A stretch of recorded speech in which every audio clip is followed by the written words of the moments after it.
यात्रा का एक स्वर्णिम पल था।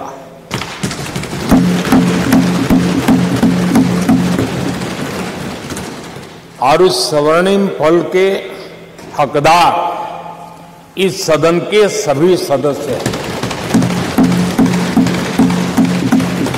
सभी दल के सदस्य हैं, सभी दल के नेता भी हैं।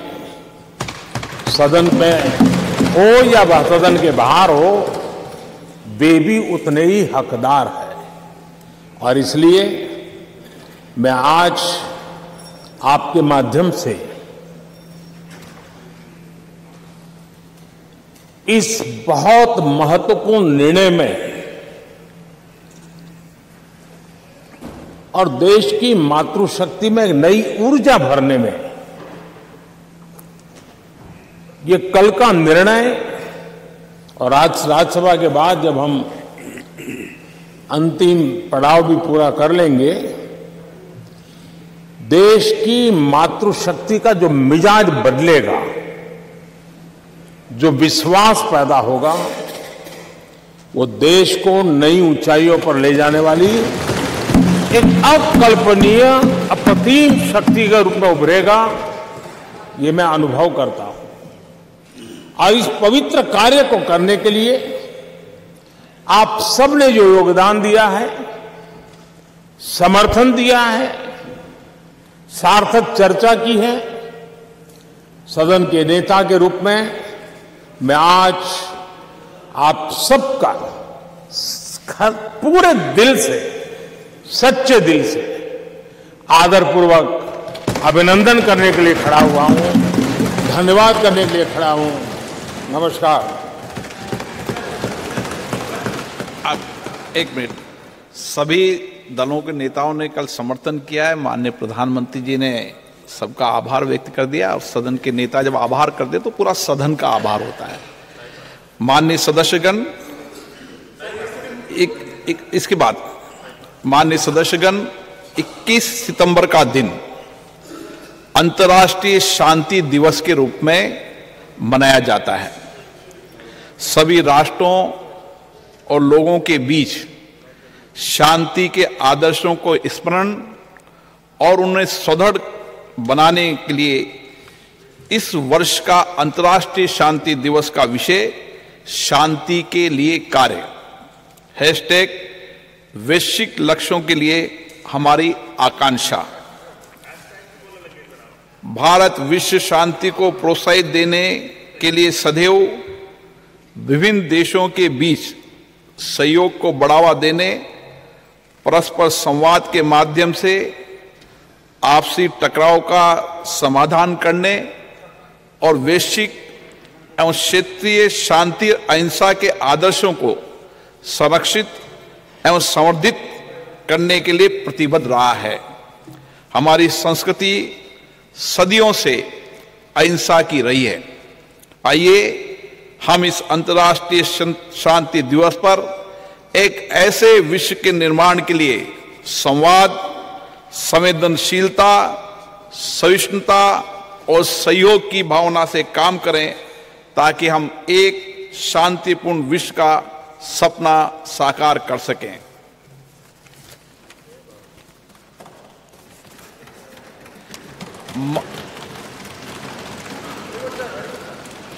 माननीय सदस्यगण, अंतरिक्ष के क्षेत्र में हमारी महत्वपूर्ण उपलब्धियों के लिए पूरे देश को बधाई देते हुए मुझे बेहद खुशी हो रही है।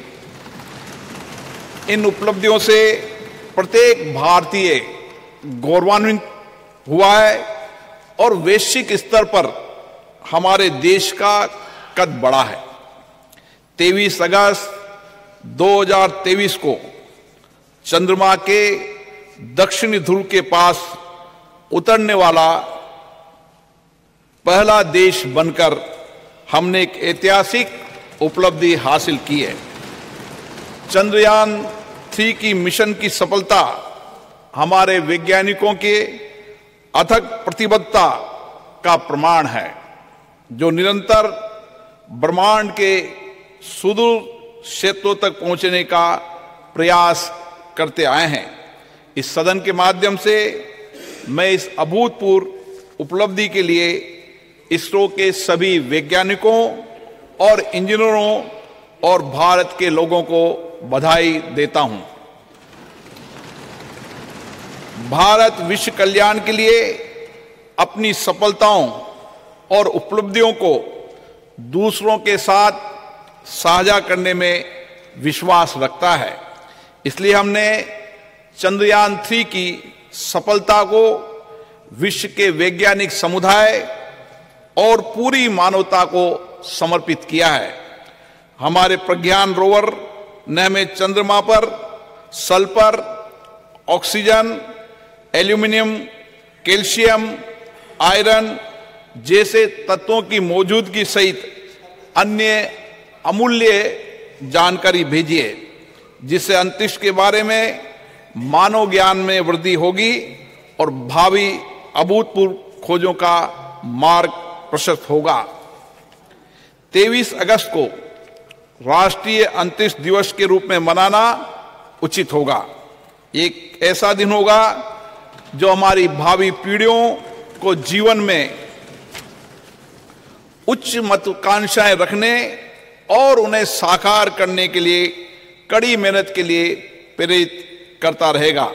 मैं चंद्रमा पर चंद्रयान 2 के पद चिन्हों को तिरंगा पॉइंट और चंद्रयान 3 के लैंडिंग स्थल को शिव शक्ति पॉइंट का नाम दिए जाने का भी स्वागत करता हूं।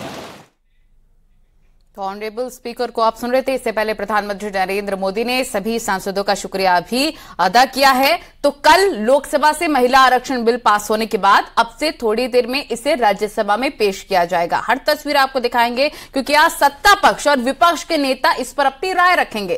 कांग्रेस समेत कई विपक्षी दल अभी भी इस कोटे में ओबीसी के लिए अलग से रिजर्वेशन की मांग कर रहे हैं। राज्यसभा से पास होने के बाद इसे राष्ट्रपति के पास भेजा जाएगा। राष्ट्रपति इस पर साइन करेंगे, जिसके बाद ये कानून बन जाएगा। तो अब से थोड़ी ही देर बाद एक बार फिर से पेश किया जाएगा राज्यसभा में अभी से, क्योंकि लोकसभा से पास हो गया। 2 सांसदों ने इसका विरोध किया, लेकिन पक्ष में 454 वोट पड़े। आज अब राज्यसभा में इसे पेश किया जाएगा। अगर राज्यसभा से भी ये पास हो जाता है तो फिर राष्ट्रपति के साइन के बाद ये कानून बन जाएगा। महिला आरक्षण विधेयक लोकसभा से 2/3 बहुमत के साथ पास हो गया। अब ये बिल राज्यसभा में पेश किया जाएगा, जहां पर 7.5 घंटे तक इस पर चर्चा होगी। उम्मीद जताई जा रही है, क्योंकि कोई दल इसका सीधा विरोध नहीं कर रहा है, ऐसे में ये राज्यसभा से भी पास हो जाएगा। आज 14 सांसद बीजेपी के इस विषय पर अपनी चर्चा करेंगे। वहीं अगर कांग्रेस पार्टी की बात करें तो वो उसमें भी 4 महिला जो सांसद हैं वो इस विषय पर अपनी बात रखेंगी। रंजीता रंजन। आगे बढ़ते हैं। बागेश्वर धाम सरकार धीरेन्द्र शास्त्री ने महिला बिल के पास होने पर खुशी जाहिर की है। उन्होंने कहा कि राष्ट्र हित में जो भी बिल पास हो रहे हैं वो स्वागत योग्य हैं।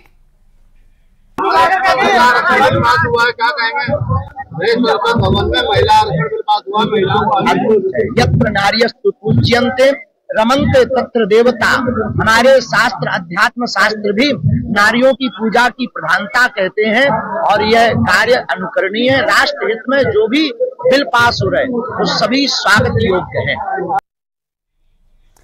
और बीजेपी सांसद मनोज तिवारी ने महिला आरक्षण बिल पास होने पर ट्वीट किया है। ट्वीट में उन्होंने बताया है कि बिल पास होने पर उनका घर में किस तरह से स्वागत किया गया।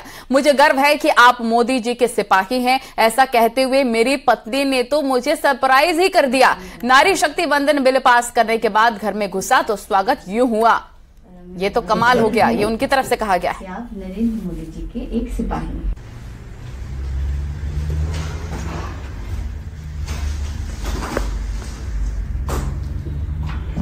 एक मिनट क्या हुआ? आपका स्वागत करने दीजिए। आज आप लोगों ने इतना बड़ा काम किया है, महिला आरक्षण बिल पास किया है और हमें बहुत गर्व है कि आप नरेंद्र मोदी जी के एक सिपाही हैं, तो इसलिए आपका स्वागत करना जरूरी है। वाह वाह वाह, अरे वाह, इतनी खुशी। जी, हम तो कब से वेट कर रहे थे। तुम लोग देख रहे थे क्या? जी, और आप लोग का जितना स्वागत किया जाए उतना कम। बहुत बहुत